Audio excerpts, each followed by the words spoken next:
Olá, meu nome é Maria Carolina e hoje, junto com a Ellen, nós viemos apresentar sobre a disfunção da base intermédia da pituitária e agora. O nosso grupo é composto por nós duas, pelo Emerson, pela Larissa e pela Maria Tereza. Nós estruturamos nosso trabalho, dividindo nesses tópicos. E o que é a disfunção da base intermédia? Ela é uma doença crônica e progressiva, caracterizada pela hipertricose, que é um excesso de pelos do corpo do animal, como vocês podem ver nessa imagem, e ela acontece por quê? Pela diminuição da produção de dopamina por um estresse oxidativo. Isso gera a degeneração de neurônios dopaminérgicos. E quais são as principais características dessa doença, Os sinais clínicos, que são o que eu acabei de citar, principalmente a hipertricose, mas também a letargia, a perda de peso ou obesidade, que varia com o animal, atrofia muscular, o animal apresentar um abdômen pendular e a laminite. Quanto à epidemiologia, é mais comum acontecer em cavalos idosos. Porém, a gente tem alguns registros em cavalos com cerca de 7 anos de idade, mas isso acontece muito raramente. Também é muito comum em pôneis e cavalos da raça enorme. Em relação ao diagnóstico, nós temos três estratégias, que é o CTH endógeno, o teste de estimulação com TRH, o teste de supressão com dexametasona. Porém, o mais usual é a dosagem do CTH endógeno. Para isso, a gente tem que tomar atenção em relação à coleta, que ela deve ser feita pela manhã, com jejum de 8 horas e um tubo de EDTA. Os valores de referência também eles têm uma variação sazonal. No outono, esse valor tem que estar menor que 90 picogramas por ml. Já nas outras estações do ano, menor que 30 picogramas por ml. Esse exame também ele deve ser repetido a cada 3 ou 6 meses, para ter um acompanhamento do desenvolvimento dessa disfunção. O tratamento medicamentoso ele pode ser feito com mesilato de pergolida, porém não é um tratamento curativo, é um tratamento que consegue controlar a doença. Para isso, a gente também tem tratamento auxiliar, que é o manejo alimentar, um acompanhamento odontológico anual, esquemas de vacinação e verificação, dosagem da pelagem em animais com hipertricose, para evitar o desenvolvimento de outras afecções dermatológicas. A gente trouxe, aqui no caso, um relato de caso do Hospital Veterinário da Faculdade de Medicina Veterinária e Zootecnia da Unesp Botucatu, que era um pônei macho castrado, com 21 anos de idade, pesando 235 quilos, então um animal bem idoso, e sua queixa principal era hiperexia, letargia e decúbito há cerca de 2 dias. No exame físico geral, foi visto um score 9, na escala NOSO, um abdômen pendular e um excesso de pelos, como dá para perceber na imagem. Também foi visto taquipneia, taquicardia, febre, hipomotilidade intestinal, mucosas congestas, um TPC de 3 segundos e úlceras na língua. Essa é a imagem das úlceras na língua, que estavam bem extensas e com desprendimento de epitélio. E nos exames laboratoriais foi feito um hemograma que constatou uma leucopenia, uma hiperfibrinogenonemia e neutrófilos tóxicos com basofilia citoplasmática, um exame bioquímico que apresentou um soro lipêmico, que é muito interessante aqui para a gente. Foi feita a hemogasometria, com uma diminuição do bicarbonato e dos íons cloro, sódio e cálcio, e um excesso de lactato, além da urinálise apresentar uma densidade baixa.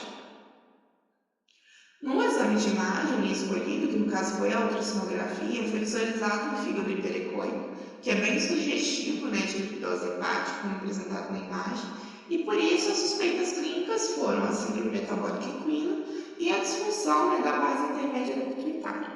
Para isso foram feitos exames de dosagem de glicemia, mensuração, insulina, triglicerídeos. Foi visualizado uma hiperinsulinemia e uma hiperlipemia. No tratamento foi feita uma fluoroterapia com hiperlactato e reposição de eletrólitos, AINES, dipirona, fluoxacina, meglumine, cetiofur, omeprazol. Foi feito para o tratamento das úlceras solução à base de clorexidina e solução à base de neomicina, tratado de bismuto, sódio e procaína, 3 vezes ao dia até o fechamento total da lesão da úlcera. E para no caso da esteatose hepática, o protetor hepático em solução glicosada 5%. Esse animal ficou internado durante 27 dias e continuou apresentando anorexia, letargia, polidipsia, relutância para caminhar. Ele também tinha prurigo e alopecia na região glútea, sendo feita citologia e visualizado dermatofitose com microscópio. Na laminite que esse animal apresentava, foi feito um tratamento com bota ortopédica, com gesso sintético e palmilha de silicone. Esse animal foi mantido em cama alta, em repouso e analgesia constante, além de apresentar uma mudança na alimentação, com uma dieta menos calórica. Na dermatofitose, foi feito um banho com clorexidina 2%, pomadas à base de vitamina A e E, óleo de rícino e linhaça. Além disso, foi feito o exame coprocitológico, que deu negativo. Após a examinação do quadro clínico desse animal, com esse primeiro tratamento, foi feita a dosagem do ACTH endógeno e a gente teve um número de 50,20 picogramas por ml. Esse exame foi feito no mês de novembro e estava muito acima do valor de referência, que é 30, o que foi um forte indício para a disfunção da base intermédia. Em relação à recuperação em alta, após a estabilização do quadro clínico desse animal, ele teve alta com algumas recomendações, como mudança no manejo alimentar, com suplementação vitamínica, dose e escovação diária, acompanhamento da laminite e repetir essa dosagem do ACTH endógeno, insulina e triglicerídeos a cada 6 meses. Como discussão desse trabalho, os autores elencaram alguns fatores que são importantes para o surgimento então da disfunção da base intermédia, como a idade acima de 15 anos e a predileção pela raça pônei. Além disso, essa disfunção ela leva à alteração da pelagem progressiva. No início, ali há um retardo no caimento desses pelos, além disso também há um maior a pelagem alongada na região maxilar e na face palmar dos animais e plantar também. E esse animal do estudo, ele apresentou um retardo na queda de pelos no inverno. Além disso, um símbolo clássico dessa doença é a hipertricose, como já foi falado, com uma prevalência alta nos casos dos animais com essa disfunção, com cerca de 69,9% de acometimento. Mas como é que se dá essa hipertricose? Um estudo revelou em 2013 que o folículo piloso desses animais eles permanecem nessa fase anágena por muito tempo. E essa fase anágena é caracterizada pelo crescimento acentuado dos pelos. Os animais eles também apresentam dermatofitose, hiperidrose ou anidrose. Aqui então é um animal, no caso do estudo, nós podemos observar os pelos longos na região do pescoço e também na região plantar dos metatarsos. Existem duas teorias que explicam então essa disfunção, Então a primeira delas fala sobre a pressão da glândula pituitária hiperplásica no centro termoregulador da hipófise. Nada mais é que esse adenoma na hipófise vai fazer com que haja uma superprodução do ACTH. O ACTH então ele vai agir no suprarrenal e fazer então com que ela produza cortisol em excesso. A segunda teoria, ela diz que há um excesso de alfa-MSH, hormônio estimulante da alfa-melanócitos, que é produzido pela fase intermédia. Então, nessa teoria, eles evidenciam então aqueles sinais clínicos que a gente consegue observar, que é a hipertricose, esse acúmulo de gordura ali na região abdominal e a hiperidrose.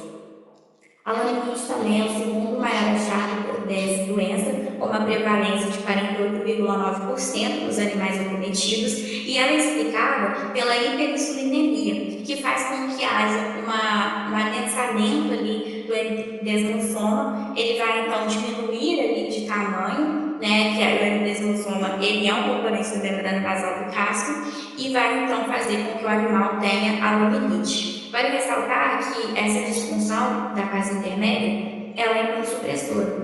Então, ela, em 35% dos casos de animais acometidos por essa disfunção, eles tiveram infecções oportunistas. O mal desse estudo, além de ele apresentar os sinais da disfunção da fase intermédia, como idade avançada, alteração intrapelar, ele também apresentou sinais da síndrome metabólica equina, que é obesidade, hiperinsulinemia, hipertrigliceridemia mais laminite. E eles podem acontecer, essas duas doenças podem acontecer simultaneamente. Os autores também chegaram à conclusão que, por esse animal ser obeso, o tecido adiposo, ele produz muitas citocinas. Essas citocinas, elas vão então competir ali no receptor da insulina, vai fazer então com que haja uma dessensibilização à insulina desse receptor. Isso vai levar então à inflamação, ao estresse oxidativo, e isso vai ocasionar então a neurodegeneração, que é o sinal clássico também da disfunção da glândula ali, né, da base intermédia.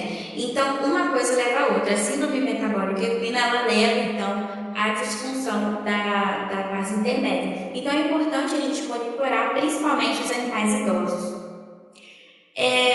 Também, né, como já foi falado, o diagnóstico do ACTH basal ele é fundamental. Ele é muito importante porque, ele, além de ser fácil de fazer, fácil de manipulação assim, com o animal, os valores de referência eles devem ser observados, então aqueles menores que 30 picogramas por ml em estações do ano sem ser o outono, e no outono 90 picogramas por ml. Além disso, sinais clínicos da disfunção leves ou entre 30 e 40 picogramas por ml, nós devemos então, para ter um diagnóstico ali de qual é uma etapa de disfunção, realizar o teste TRP. Além disso, nós podemos lançar a mão também da tomografia computadorizada ou ressonância magnética para avaliar então a glândula pituitária e dar uma detecção precoce.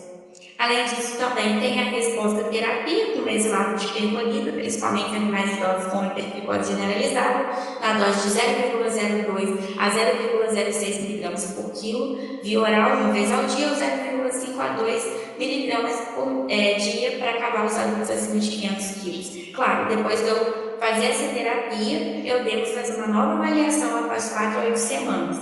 Vale ressaltar que o mesilato de pergolida pode causar diarreia nos animais.